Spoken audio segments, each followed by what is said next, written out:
Hello, welcome to AARP Michigan Virtual Programs. My name is Brenda Price. I'm the Associate State Director in Michigan. Glad you could join us today.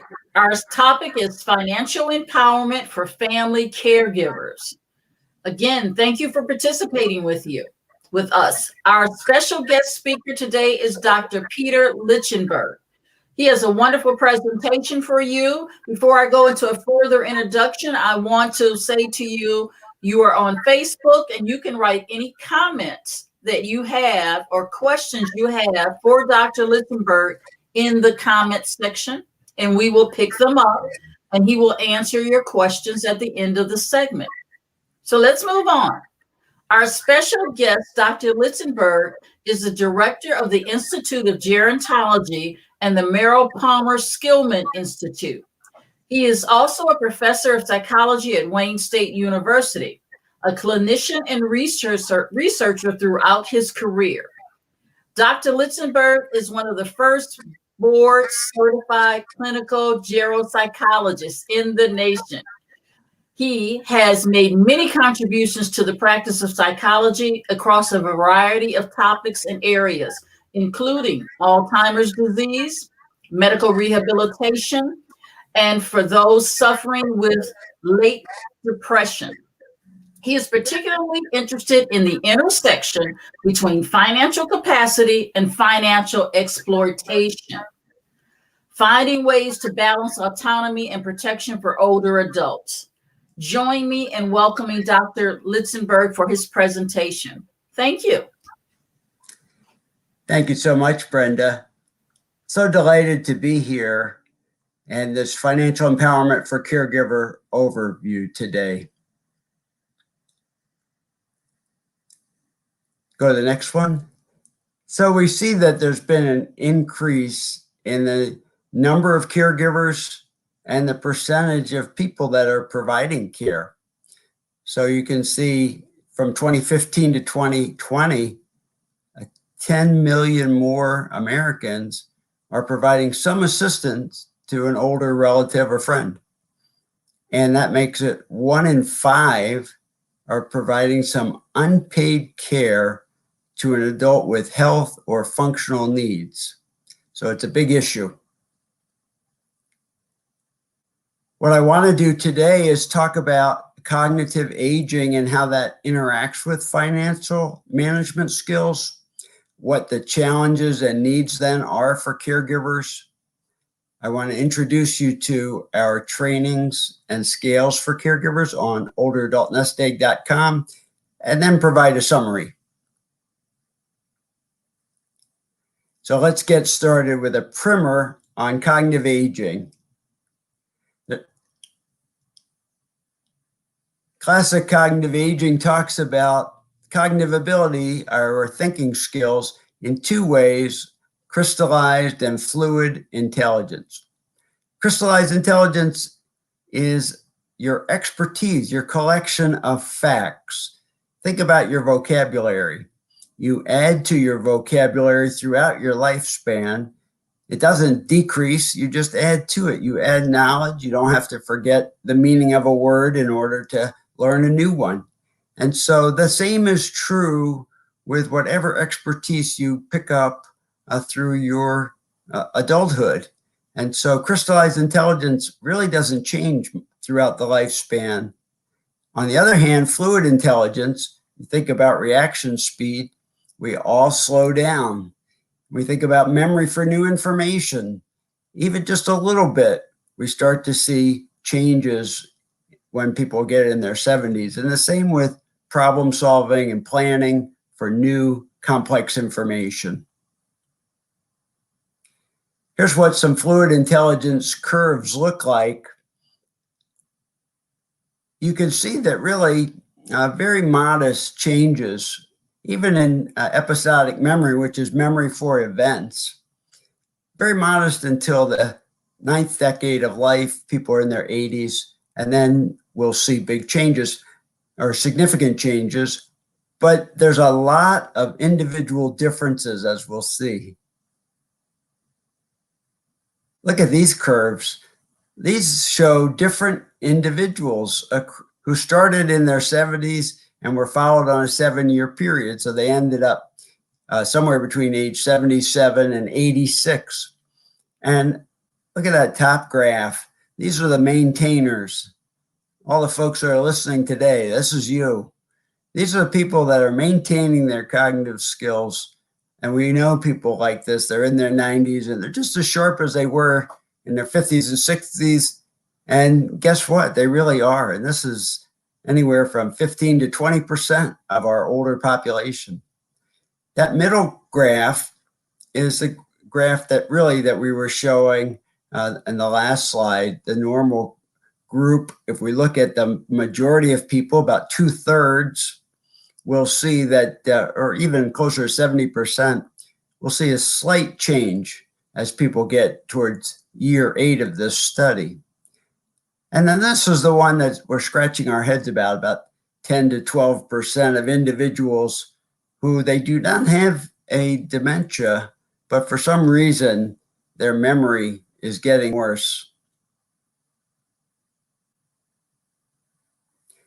So let's tie this in the capacity to manage money. What does cognitive aging say about that?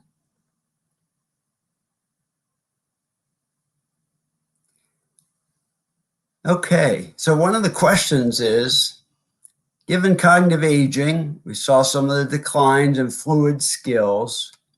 Why do 95% of older adults manage debt, pay bills, and maintain good credit just as well as 50-year-olds?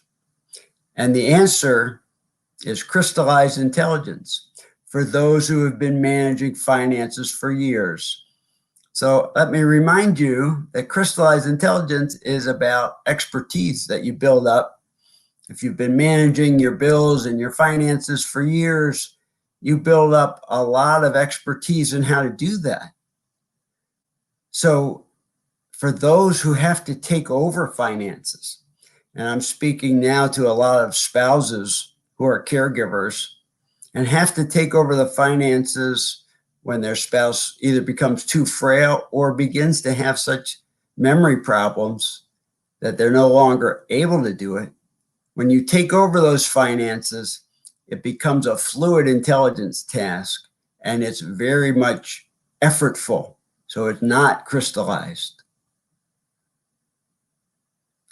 And here's the scary part of the story. And this is why we have to have conversations about finances with our loved ones.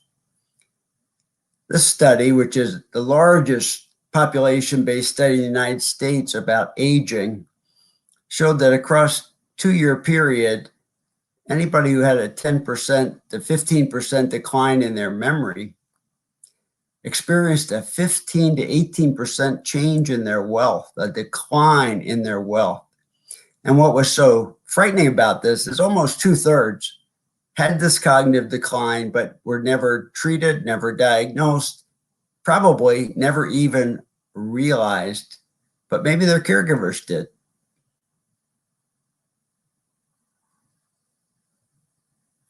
So let's talk about what is dementia. It's a syndrome. It's a constellation of symptoms.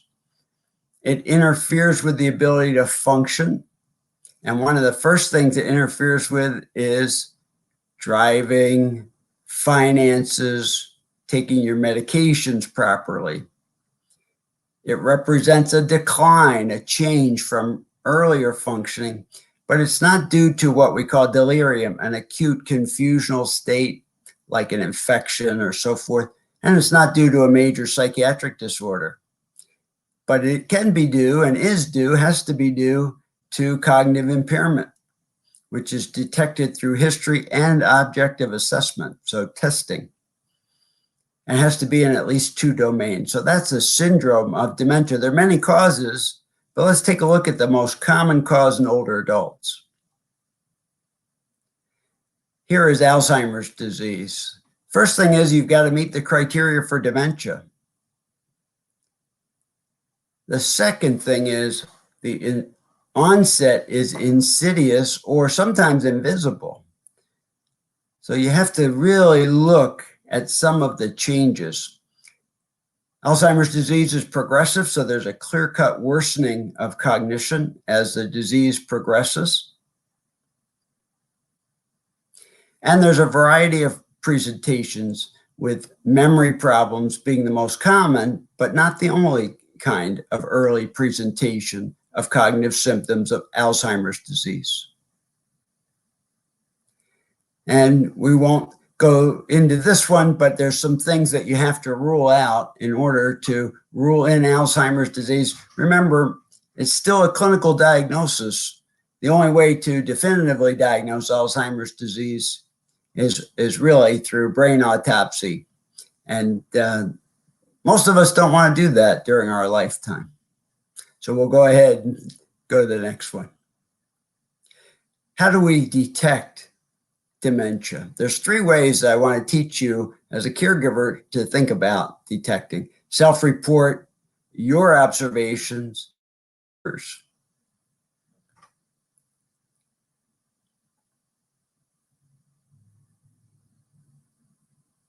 Self-report. Here's a good question to ask. The CDC actually asks this question on their surveys. Are your memory, thinking skills, or ability to reason worse than a year ago? So not everybody is unaware. Many people are aware that their thinking skills are changing. So it's okay to ask people. And then, yes, has this interfered with everyday activities? And has any health professional evaluated your memory or thinking change?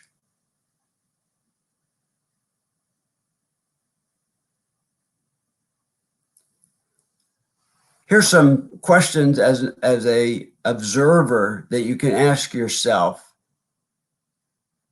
Does the person repeat themselves? Are they more forgetful, your older loved one? Do they need reminders?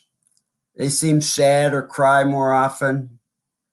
They have trouble with calculations, managing finances. Have they lost interest in their usual hobbies and activities?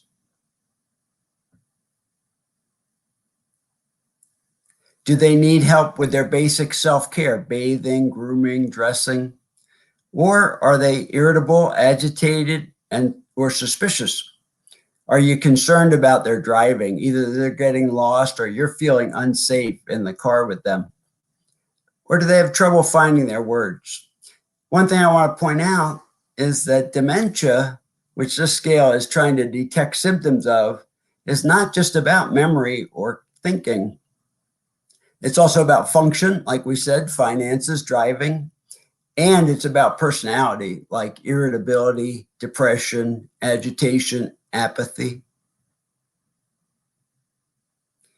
Another way is observing. So health offices often use these triggers for determining when somebody needs an evaluation. Are they missing appointments like they used to be right on time and now they're missing them?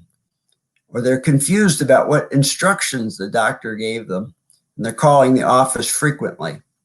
So those kinds of things are what we say are a good trigger for there to be an evaluation.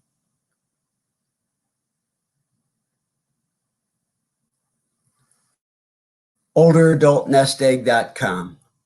This is what we've created for caregivers.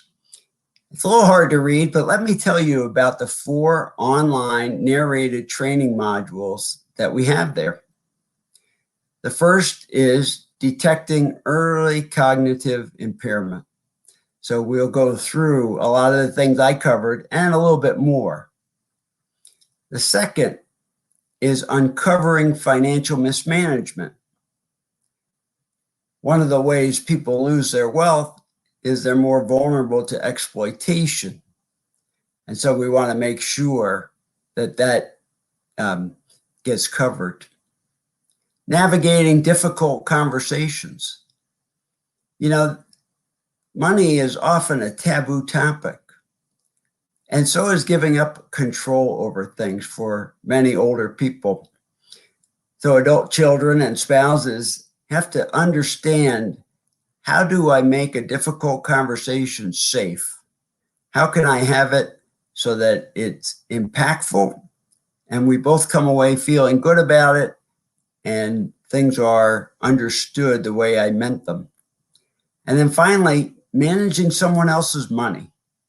So many caregivers end up managing somebody else's money, but they have no instructions on it. And that can lead to a lot of problems. And so we have a module here for you that will help you manage somebody else's money. What we also have for family caregivers on olderadultnestegg.com is a family and friends questionnaire. If you're concerned about an older adult and you want to see how concerned you should be, you can go online and take this questionnaire. And what you can do is find out how much risk you're perceiving the older adult to have. And it's based on an evidence-based scale that we validated. So I really encourage you to visit olderadultnestegg.com. There's no charge for our trainings. There's no charge to use our tools. And on that website, we have also a very good resource page for you for other aspects of caregiving.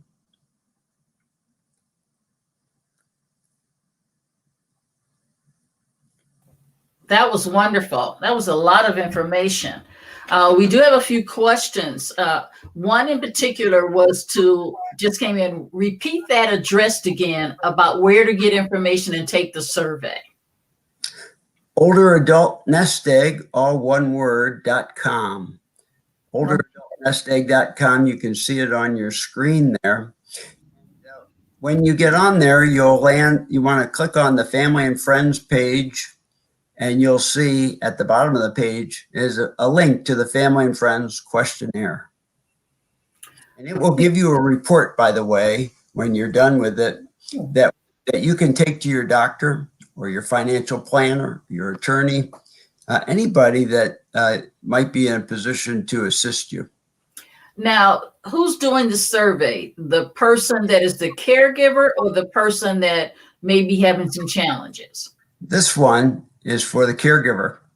We are putting up on our older adult page, which will be live within a week or so, a different survey for the older adult themselves to find out how vulnerable they're perceiving themselves to be. Okay, so in a week or so, people should visit the page and can actually take the survey themselves. I might do that myself. Please do. Please do. It would be interesting to even just take it in increments, because another question that we have is, memory loss. You know that you can have memory loss without having dementia. So should a person get a regular test, like when they reach a certain age, or do they need to wait for evidence? That's a great question, because yes, memory loss can be and is often a part of normal aging. Mm-hmm. Normal aging is not dementia. So how do you know the difference? And I would say, yes, if you're healthy and you're really experiencing maybe a little bit of memory loss, or maybe not even any at all, getting some baseline cognitive testing is really helpful. Mm-hmm. And if you do start to experience symptoms and you go back for some more testing, you can compare the results to your previous baseline. Someone who wrote a book about this says, grandma meets the NFL. And what they meant was, in the NFL, for head injuries, what they do is they test individuals before they're ever injured. And then when they have a concussion, they test them again and compare the results.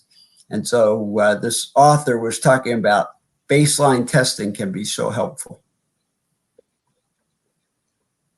Wow, that's very interesting, and it makes sense. That way, you yourself have a clear understanding of where you started, and as you progress, if what changes are happening or not. That's wonderful.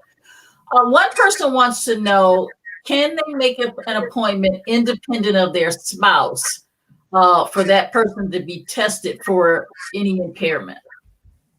You really need to work with your spouse so that they be willing to go. And sometimes we often tell caregivers, don't you confront them. Maybe get them in for a physical and or exam, and the doctor or trusted advisor like a minister might say to him, we're advising most of our older adults to go ahead and get these kinds of exams done now, so that we know how people are doing. Mm. Because the person does need to cooperate, the older adult, in the exam. So you can't really do it without their permission and cooperation. Well, that's good advice. Particularly if you could coordinate something with that person's doctor. And even on a recent doctor's visit for me, I noticed that they ask some interesting questions nowadays to try to judge your mental health. That's right. And Medicare is really pushing that as well on the annual exams. Mm-hmm. I think that that's whenever Medicare does something, practice for all adults changes. And Yes. That's exactly correct. They are really doing screenings now for mental health. That's really important because mental health, cognitive health, as I showed you, they often go together. It's sometimes a symptom in older age. Both are symptoms of changes sometimes. And so you don't want to just simply stop at the mental health. You also want to check in with cognitive health. Okay. Another question is, both money and driving are a taboo topic with my spouse, who seems to be having trouble with both. Do you advise we get an external person to talk to us both, or should I keep trying? So one thing that we've been working on with these difficult conversations is, how do you have a conversation about a sensitive topic like this without the other person feeling unsafe? And we've been using some of the principles of motivational interviewing.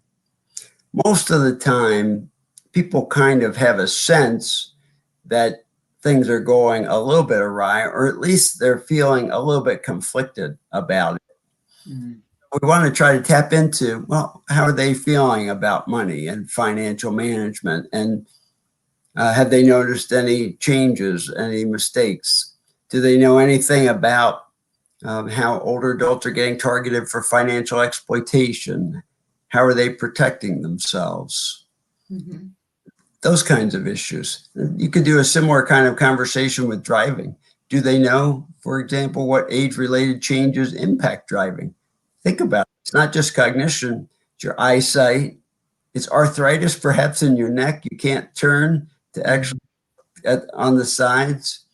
So there's a lot of different aspects that you can sort of help educate people about, talk to them about, and then kind of try to get them to move to some action.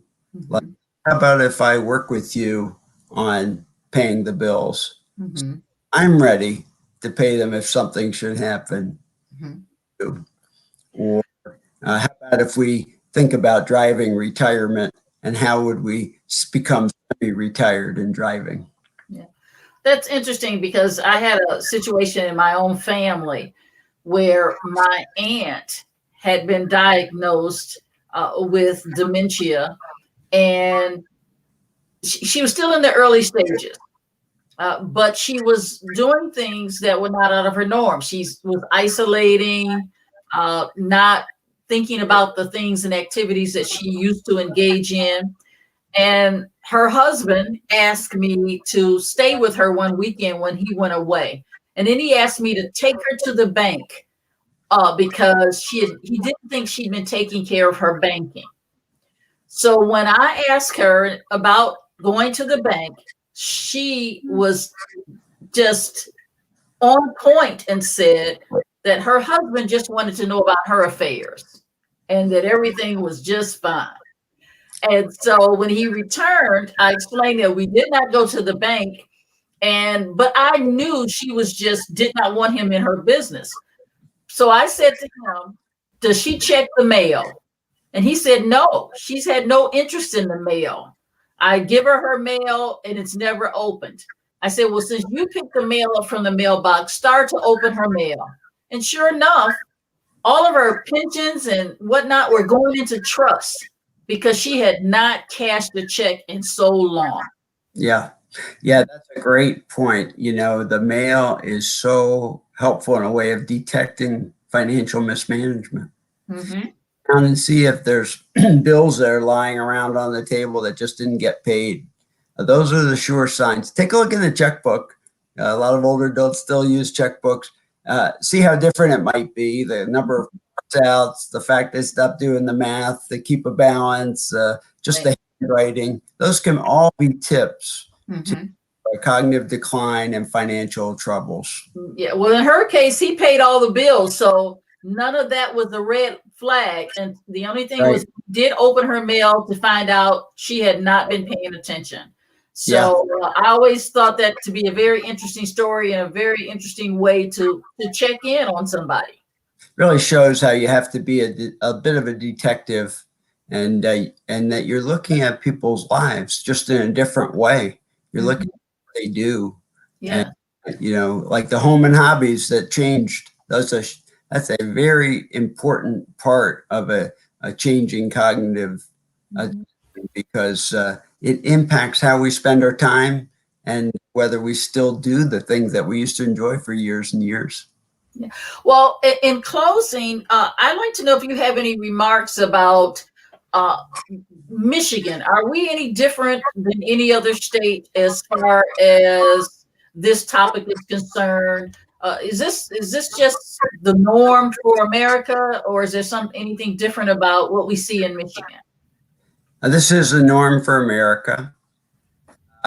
One of the things that we are fortunate about in certain parts of Michigan, especially Southeast Michigan, but in Western Michigan as well, is what we have some geriatric memory clinics, and they are multidisciplines, physician, geropsychologist, social worker, nurse will do the evaluation on different aspects of somebody's abilities. And that can be incredibly helpful to have that multidisciplinary workup and assessment. So we're fortunate that way. A lot of parts of the country don't have any of that. Wow. And we do. But as far as the problem goes and the challenges, we're right in line with the rest of the country. Okay, so we're in a good place in the state of Michigan as far as healthcare is concerned in that regard. And what about gerontology at Wayne State? Anything you want to share with us that's going on there? Yeah, I'd love to share about the SAFE program. And the SAFE program is for caregivers, and it's all kinds of financial coaching services at no cost. Because what we find is some caregivers, as I said, they've taken over somebody else's money, but they might not know how to do it. And that might get them in trouble with their siblings if they're an adult child, or others. Another thing is they don't know kind of how to look through financial statements to look for evidence of mismanagement or fraud, because sometimes we can get that back. Also, adult children are facing some tough issues. I had a couple of sisters come in to talk to me. Their father, who had been married to their mother for 60 years, was widowed. He was now in Florida half the year. And down in Florida, some woman about 40 years shined to him. And the daughters had access to his financial records, and they saw there was a lot of money that was starting to slip through. And they were wondering, what should they do? We have to understand that's financial exploitation. That's elder abuse, elder financial exploitation.